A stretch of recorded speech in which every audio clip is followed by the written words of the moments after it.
He was told to bring in this book as a forfeit. Why? I mean, I know he's got autism. We have to forgive it. I'm sure the Muslim community are forgiving enough to know that actually this boy is autistic. He brought the book in as a forfeit. Why? Why was a religious book used as a forfeit? There's a lot of questions around it. It's not as simple as an autistic boy just dropped it and it was an accident. It's not as simple as that. There does seem to be a different agenda going on.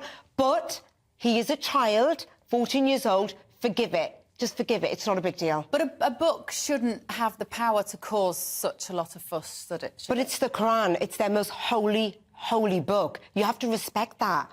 And I've heard this... Who does? What? Well, I like to respect everyone's religion. And I think, and I've heard a lot of this, well, if that was the Bible, no one would care. Well, care. If your Bible is being dropped on the floor and is scuffed, care. Cause a fuss. But if Muslims want to cause a fuss on that, that's their holy book to do that. Go on, Jess. I find this so fascinating. It's only a book. Surely if your faith No, it's their religious book. But your faith is stronger. Your faith is in your heart. Your faith is in your mind. Your faith shouldn't be embodied in a random piece of paper. I mean, you're allowed to have your faith, you're allowed to believe what you want to believe, but it's not fair to force everyone else to stick by them rules. What next? Are they not going to serve pork because Muslims disagree with it? I think these are the rules we live by in a secular society. You're allowed your beliefs, but I'm allowed mine as well. And I think the emphasis is completely wrong. A school child, a 14-year-old boy with autism, is receiving death threats, is being charged as a non-crime hate incident, whatever that means. Why isn't the focus on that? Why isn't the focus on the police completely failing to protect this innocent child?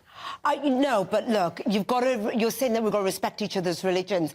To Muslims and Sikhs, we've got a religious book. Now, if someone got our religious book and did that, that would be really seen as sacrilegious. It's really bad. But it shouldn't be a criminal offence. However, you've got to remember he brought it in as a forfeit. There was some joke around it. So that's why it's become a little bit out of hand. But it's completely legal. But it's their religious book. Where's the respect? Having said that, he is a school child. He's 14. And I love this new narrative. Well, not new, this narrative that, well, he's 14, he's only a child. That same passion and that same compassion wasn't given to Shamima Begum when she was being radicalised at 13 years old and 14 years old. And people are like, well, she knew what she was doing. Well, this 14-year-old, therefore, knew what he was doing. Well, I think she was 16. She went to join a terrorist death cult. But she didn't just accidentally scuff a book on a corridor. The comparison doesn't really stand up. I know, but they're saying he's 14, he's 14. And I agree. I say he's a kid. I don't care if you're 54.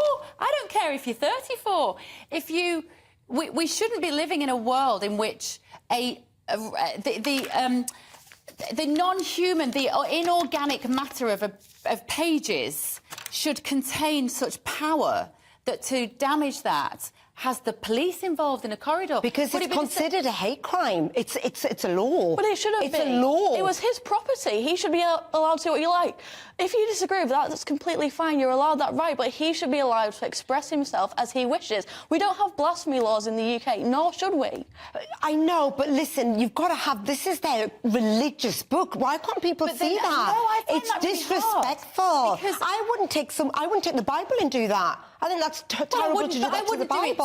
I wouldn't do it to J.K. Rowling. I wouldn't do it to Harry Potter. I wouldn't do it to any book. I know, but this is religious. This is someone's religion. It's their heart and soul. Well, that's what I mean. They carry it in their heart and soul. Which is nice. Which is lovely. And I don't, you know, some days I'm quite envious of people who have faith these days. Not when it results to death threats, but though. not when to a child, I agree. That person's faith and their belief that those pages are more important should not trump the silliness and the freedom to act like school children in a corridor. It's insane. We don't have Sharia law in this country. No, this isn't Sharia law. They're just upset. They're allowed to say, we're a bit upset. He shouldn't be getting death threats. That is wrong. Yeah. He shouldn't be getting death threats. No one should be doing that because he's a child.